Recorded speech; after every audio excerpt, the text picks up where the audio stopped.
नमस्कार विद्यार्थी मित्र, मी प्राध्यापक डॉक्टर S.M. कांबळे, भूगोल विभाग प्रमुख, कला वाणिज्य आणि विज्ञान महाविद्यालय पलूस, BA भाग 3 भूगोल विभागामध्ये प्रवेश घेतलेल्या सर्व विद्यार्थ्यांचं मी स्वागत करतो. विद्यार्थी मित्र, मागील लेक्चरला आपण पाहिलं की BA भाग 3 भूगोल विभागाचा किंवा भूगोल विषयाचा अभ्यासक्रम शिवाजी विद्यापीठाने या वर्षीपासून रिवाइज केलेला आहे, बदललेला आहे CBSE पॅटर्न नुसार. तो BA भाग 3 चा पेपर क्रमांक 7 भौगोलिक विचारांचा विकास याचा अभ्यासक्रम काय आहे याच्याविषयी आपण चर्चा केलेली होती. म्हणजे तो अभ्यासक्रमाचं स्वरूप काय आहे किंवा त्या अभ्यासक्रमामध्ये कोणकोणत्या मुद्द्यांचा आपण अभ्यास करणार आहोत, त्याचबरोबर परीक्षा कशा प्रकारची आहे, नेचर ऑफ क्वेश्चन पेपर कोणत्या प्रकारचा आहे, किती मार्क्स आहेत, म्हणजे किती वेटेज आहे, ह्या सर्व गोष्टींचा आपण मागील तासामध्ये आपण अभ्यास केलेला आहोत किंवा चर्चा केलेली आहे. आता याच्यामध्ये आपण प्रत्यक्ष प्रकरण क्रमांक 1 पासून आता सुरुवात करणार आहोत. प्रकरण क्रमांक 1, प्राचीन काळातील भूगोलशास्त्र. विद्यार्थी मित्र, प्राचीन काळातील भूगोलशास्त्र या शीर्षकाखाली आपल्याला 4 मुद्द्यांचा अभ्यास करायचा आहे. 1, ग्रीक आणि रोमन शास्त्रज्ञांचे योगदान. 2, अरब शास्त्रज्ञांचे भौगोलिक विचार. 3, भारतीयांचे भौगोलिक विचार.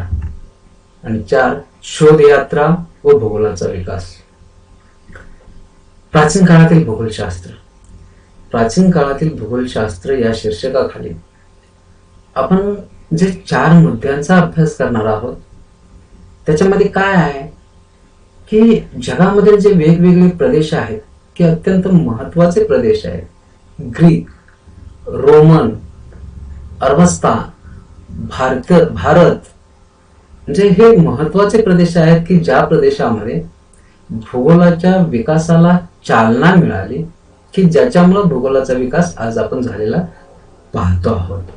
मग ह्या वेगवेगळ्या प्रदेशांमध्ये प्राचीन काळात कोणकोणत्या शास्त्रज्ञांनी भूगोलाच्या विकासामध्ये योगदान दिलेलं आहे त्याचा आपण अभ्यास करणार आहोत. चला तर मग प्रकरण क्रमांक 1 मधला मुद्दा क्रमांक 1 काय जाणून घेऊ. ग्रीक व रोमन शास्त्रज्ञांचे योगदान. विद्यार्थी मित्र, ग्रीक तुम्हाला माहित आहे की जगामध्ये वेगवेगळ्या संस्कृती आहेत की पृथ्वीची उत्पत्ती झाल्यानंतर पृथ्वीच्या पृष्ठभागावरती मानवाची निर्मिती झाली किंवा मानव जन्माला आला आणि वेगवेगळ्या ठिकाणी तो राहू लागला, समुदायाने राहू लागला किंवा एकत्र राहू लागला. मानव हा समाजप्रिय आहे आणि मग याच्यातून संस्कृती निर्माण झाली, समुदाय निर्माण झाले. जसं जगामध्ये प्राचीन काळातील अनेक संस्कृती आहेत, जसं इजिप्शियन संस्कृती आहे, मेसोपोटेमियन संस्कृती आहे, आपली सिंधू संस्कृती, भारतीय संस्कृती आहे. तसं ग्रीक संस्कृती ही अत्यंत प्राचीन अशी संस्कृती म्हणून ओळखलं जातं.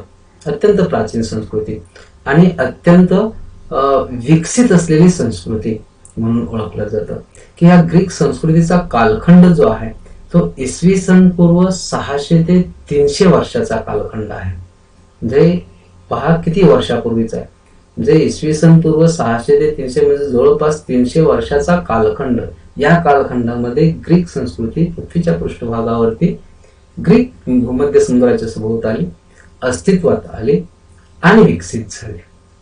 आणि मग या कालखंडामध्ये भूगोलाचा अभ्यास मोठ्या प्रमाणात झाला, भूगोलाची प्रगती मोठ्या प्रमाणात झाली.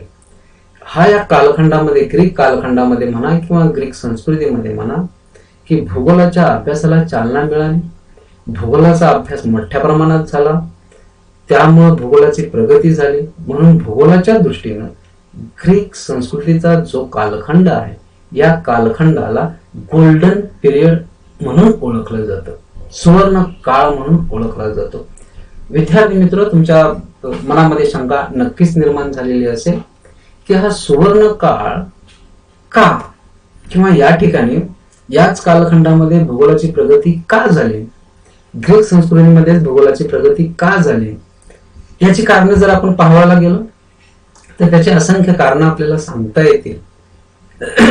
परंतु काही महत्वाची कारण आपल्याला मी या ठिकाणी सांगू इच्छितो. पहिलं कारण आहे की ग्रीक साम्राज्याचे स्थान.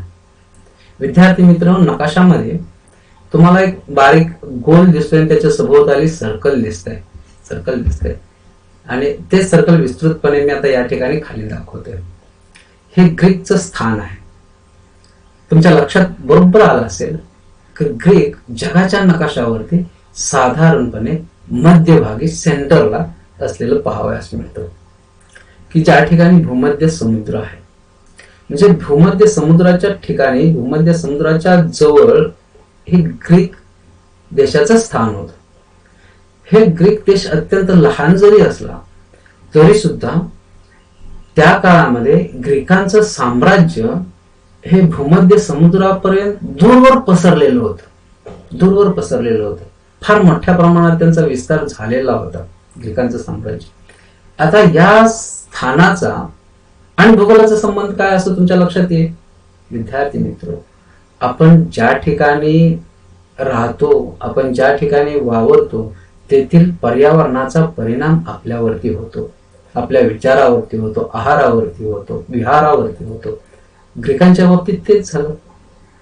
भूमध्य समुद्राच्या प्रदेशामध्ये त्यांचं वसतिस्थान होतं किंवा त्यांचं ठिकाण होतं, त्यांचा प्रदेश होता.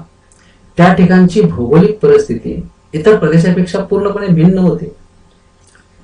होती आणि त्यानुसार त्यांना त्या परिस्थितीला अनुसरून भौगोलिक विचार, भौगोलिक संकल्पना किंवा भौगोलिक कल्पना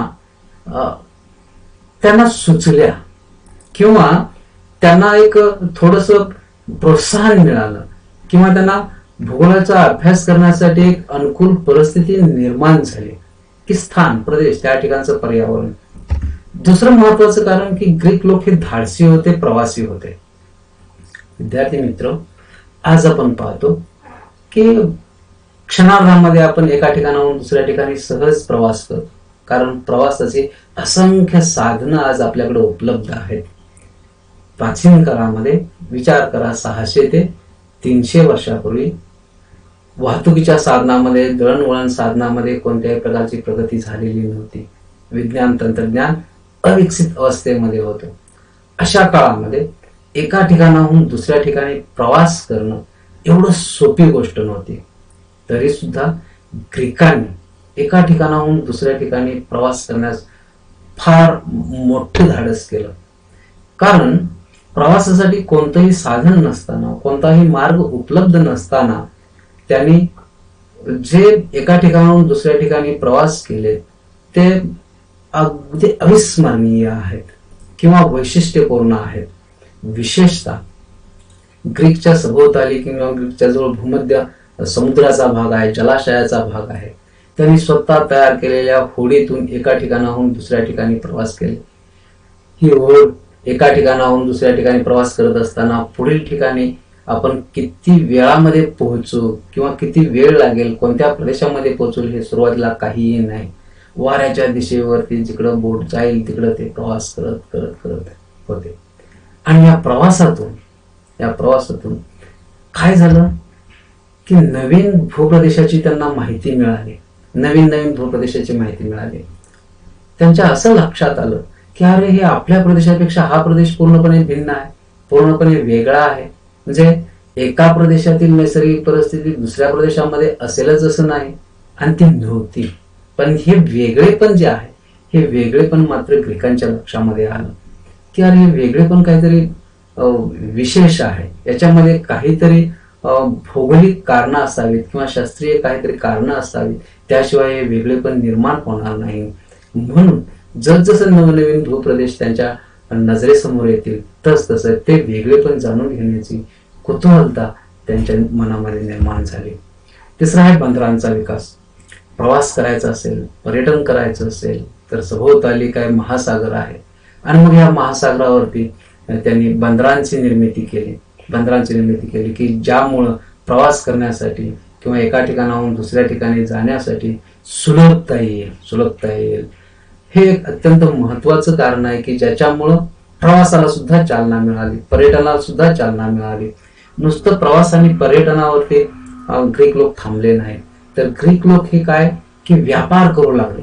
ज्यावेळी आसपासच्या प्रदेशातील भौगोलिक परिस्थिती, आर्थिक परिस्थिती किंवा नैसर्गिक परिस्थिती ज्यावेळी समजू लागली, त्यावेळी आपला प्रदेश आणि दुसरा प्रदेश यांच्यामध्ये तुलना होऊ लागली.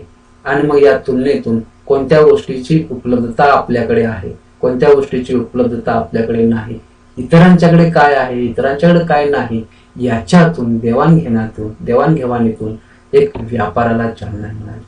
मग व्यापाराच्या दृष्टीने अनेक ठिकाणी ग्रीकांनी प्रवास केले, वेगवेगळ्या प्रदेशातील माहिती गोळा केली. त्या माहितीच्या आधारावरती त्यांनी वेगवेगळ्या संकल्पना मांडण्यास सुरुवात केली. सहावं एक कारण आहे, अत्यंत महत्वाचं आहे, की जे हवामानाशी संबंधित आहे. ग्रीकचा जो प्रदेश आहे त्या प्रदेशावरती रात्री आकाश पूर्णपणे निरभ्र असतं, पूर्णपणे निरभ्र. त्याचा परिणाम असा झाला की ज्यावेळी आकाश निरभ्र असतं त्यावेळी आकाशामध्ये सूर्य, चंद्र, तारे हे किंवा ग्रहगोल स्पष्टपणे आपल्याला दिवसाने रात्री दिसू शकतात, विशेषतः रात्री दिसू शकतात. ज्यावेळी हे चंद्र आणि तारे रात्री स्पष्टपणे दिसतात त्यावेळी यांच्याबद्दल त्यांच्या मनामध्ये कुतूहलता निर्माण झाली आणि याच्यातून ग्रहगोलांचा अभ्यासाला सुरुवात झाली. विद्यार्थी मित्र, ग्रीक जे आहेत ह्या ग्रीक लोकांच्याकडं प्रचंड कल्पनाशक्ती होती, प्रचंड निरीक्षण शक्ती होती. त्या निरीक्षण शक्तीच्या आधारावर असंख्य भौगोलिक संकल्पना त्यांनी मांडल्या किंवा असंख्य भौगोलिक विचार त्यांनी आपले मांडले. खरं तर हे वेगवेगळ्या त्यांनी मांडलेल्या संकल्पना ह्या मूळच्या त्यांच्या जरी असल्या तरी त्यांनी काही संकल्पना इतरांच्याकडून घेतलेल्या आपल्याला पाहाव्यास मिळतात. जसं इजिप्शियन लोकांच्याकडून. इजिप्शियन लोक प्राचीन काळामध्ये जमिनीचा टॅक्स गोळा करत होते, जमिनीचा टॅक्स गोळा करत होते त्यांच्या इजिप्तमध्ये. आणि मग हे ज्यावेळी ग्रीकांनी पाहिलं की हे लोक जमिनीचा टॅक्स गोळा करतायत, मग जमिनीचा टॅक्स गोळा करण्यासाठी त्या जमिनीची मोजणी ते करत होते. मग कशा पद्धतीने मोजणी करत होते, त्यांनी आपल्या ठिकाणी अशा प्रकारे जमिनीची मोजणी करावी किंवा केली पाहिजे, त्याच्यानंतर टॅक्स गोळा केला पाहिजे. हे इजिप्शियन लोकांच्याकडून ग्रीकांनी शिकून घेतलं किंवा पाहून घेतलं निरीक्षणाच्या दृष्टीने आणि मग त्यांनी त्याची अंमलबजावणी आपल्या प्रदेशामध्ये केली. तसंच बरेचसे इतर मेसोपोटेमियन, सुमेरियन यांच्याकडून ही ग्रीकांनी बऱ्याचशा संकल्पना घेतलेल्या आहेत आणि त्याचा अवलंब आपल्या देशासाठी केलेला आहे. आता ग्रीकमध्ये भूगोलाचा फार मोठ्या प्रमाणात विकास झाला खरं आहे, पण नेमका ग्रीकमधील कोणत्या लोकांनी भूगोलाच्या विकासासाठी योगदान दिलेलं आहे, असे कोणते शास्त्रज्ञ आहेत की ज्याचा आपण अभ्यास आज करणार आहोत. एक होमर.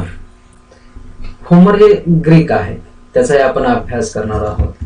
दोन थेल्स, त्यानंतर अनेक्झिमँडर, त्यानंतर हेकाटियस, त्यानंतर हिरोडोटस, त्यानंतर अरिस्टॉटल, त्यानंतर इराटोस्थेनिस, त्यानंतर हिप्पार्कस, त्यानंतर टॉलेमी. विद्यार्थी मित्र, ग्रीकमध्ये अनेक भूगोलशास्त्रज्ञ होऊन गेले, अनेक भूगोलशास्त्रज्ञ होऊन गेले ज्यांनी भूगोलाच्या विकासामध्ये योगदान दिलेलं आहे.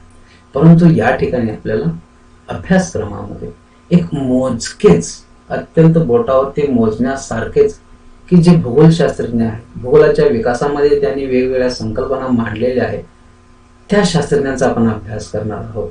त्यासाठी हे अत्यंत मोजकेच किंवा निवडक भूगोलशास्त्रज्ञ आहेत की त्याचा आपण अभ्यास करणार आहोत. चला तर मग पहिल्यापासून होमर पासून आपण सुरुवात करू की याने नेमकं भूगोलामध्ये कोणतं कार्य केलेलं आहे. होमर हे ग्रीक भूगोलशास्त्रज्ञ, यांचा कालखंड जो आहे तो इसवी सन पूर्व 13व्या शतकाचा. होमर, खरं तर होमर हे एक महान कवी होते, महान कवी होते. तुम्हाला मी याच्या अगोदरच सांगितलं की बाबा ग्रीकांना प्रवासाची फार आवड होती. होमर सुद्धा जगातील वेगवेगळ्या प्रदेशांना त्यांनी भेटी दिल्या, त्यांनाही प्रवासाची आवड होती.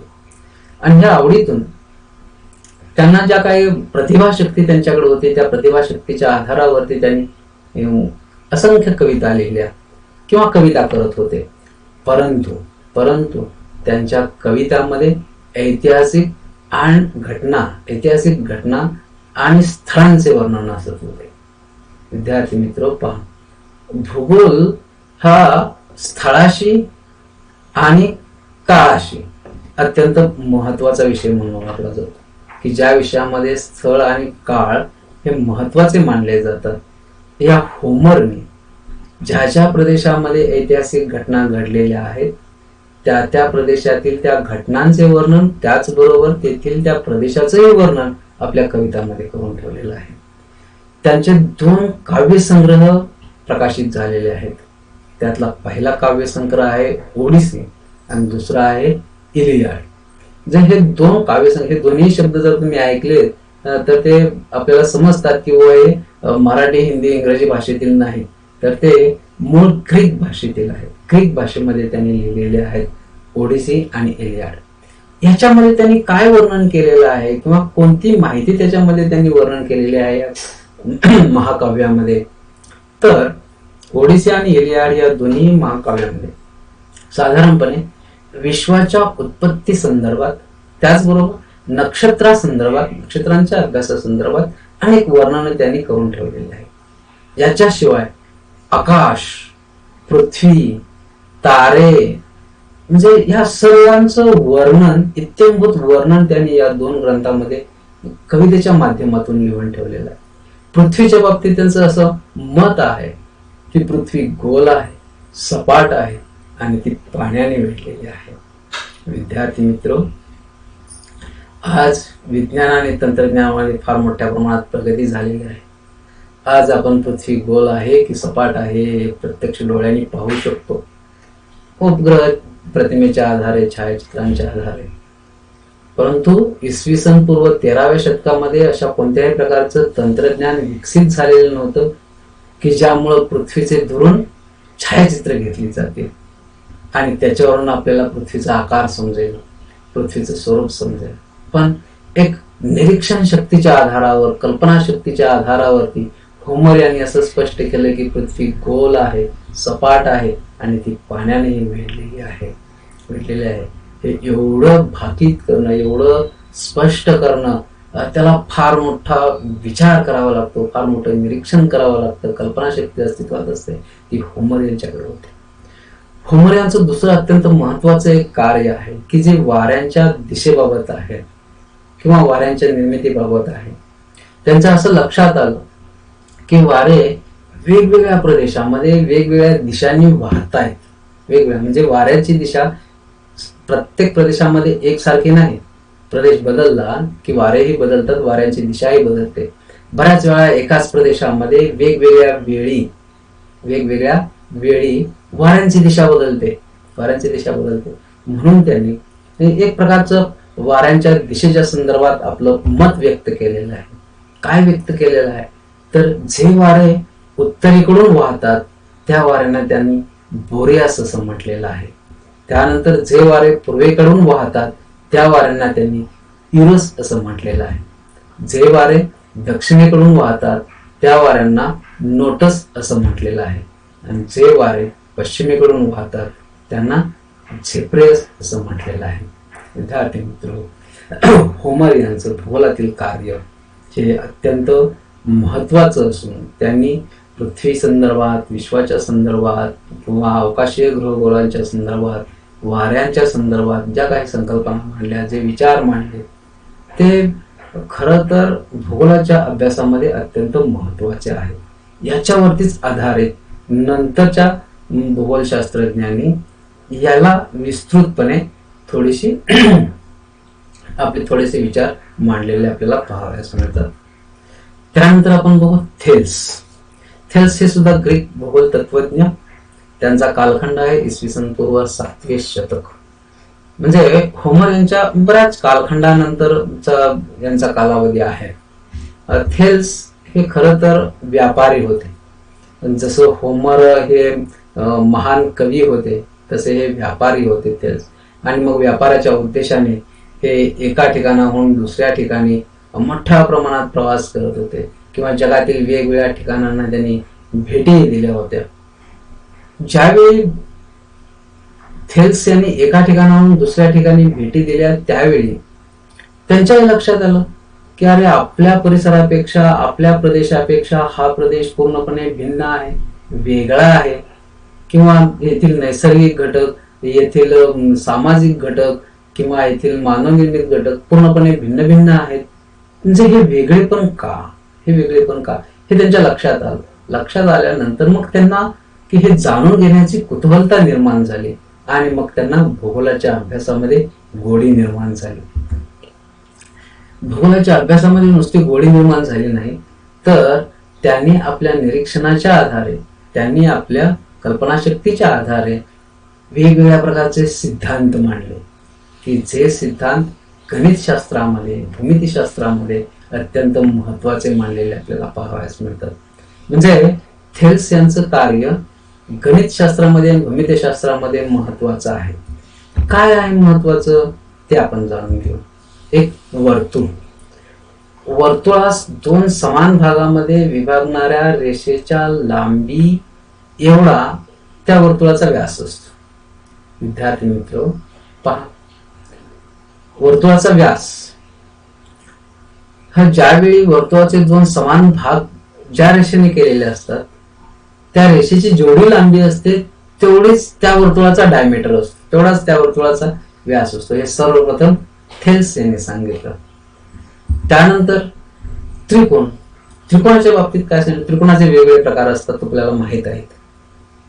त्रिकोणाच्या बाबतीत थेल्स यांनी असं स्पष्ट केलं की ज्या त्रिकोणाच्या दोन्ही बाजू समान असतात त्या त्रिकोणाचे दोन्ही कोण समान असतात, एकसारखे असतात.